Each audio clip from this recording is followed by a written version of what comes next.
Jean-Marie, bonjour. Bonjour. Donc là, je suis chez toi, puisque tu es le directeur du CNP, Centre National Pédagogique. Des maisons familiales rurales. Des maisons familiales rurales. Donc, quelle est la vocation de ce centre? Alors la vocation de ce centre, c'est d'accompagner les personnels des maisons familiales à la formation, à la pédagogie de l'alternance, mais aussi d'appréhender des problématiques plus d'ordre thématique autour de l'éducatif, par exemple, ou autour de l'associatif. Et puis c'est également de proposer des actions de formation de type supérieur, puisque nous avons des partenariats avec 3 universités pour proposer des masters et des licences. En deux mots, la spécificité de la formation par alternance. Alors, en 2 mots, la spécificité de la formation par alternance, c'est compliqué, mais je dirais que c'est de l'innovation pédagogique au quotidien, puisqu'il s'agit au niveau des équipes des moniteurs, eh bien, de traduire ce qui se fait dans une pédagogie classique, dans le cadre d'une pédagogie de l'alternance où l'expérience est première. L'expérience est première. Et donc, si je suis ici, c'est pour glisser vers le numérique, ou onduler vers le numérique. Comment tu vois un peu ce glissement? Alors, comment je vois ce glissement? Là, c'est plein d'interrogations. Ce que l'on peut dire, c'est que depuis déjà de nombreuses décennies, les maisons familiales rurales et sous la responsabilité du CNP ont travaillé à des fiches pédagogiques qui permettaient justement de caractériser leur pédagogie proprement dite, sauf que ces fiches pédagogiques, eh bien, elles étaient sous format papier.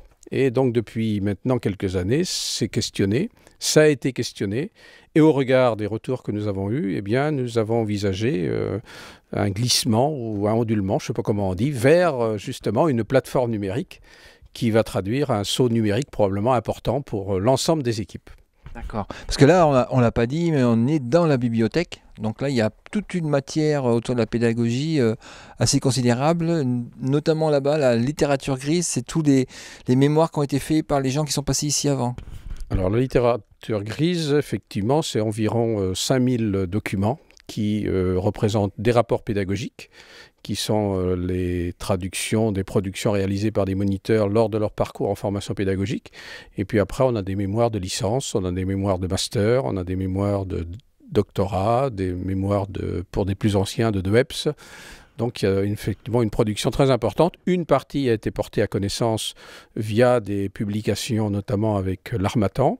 Il y a également des éléments qui sont portés à connaissance via le cahier des MFR, mais il y a de nombreux documents ici en ressources qui malheureusement n'ont pas cette visibilité à l'égard des personnels du mouvement, voire au-delà. D'accord. Et l'idée aussi de la plateforme, c'est recréer cette communauté en numérique pour que les enseignants, les moniteurs puissent s'échanger entre eux.